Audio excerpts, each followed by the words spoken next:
اور جن لوگوں نے اپنے دین کو کھیل اور تماشا بنا رکھا ہے اور دنیا کی زندگی نے ان کو دھوکے میں ڈال رکھا ہے، ان سے کچھ کام نہ رکھو۔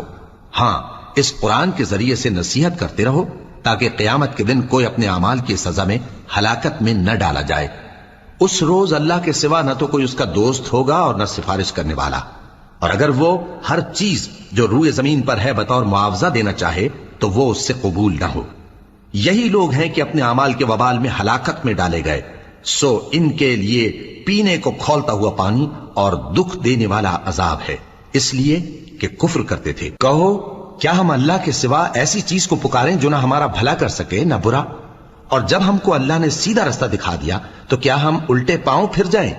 پھر تو ہماری ایسی مثال ہو جیسے کسی کو جنات نے جنگل میں بھلا دیا ہو اور وہ حیران ہو رہا ہو، اور اس کے کچھ رفیق ہوں جو اس کو رستے کی طرف بلائیں کہ ہمارے پاس چلا۔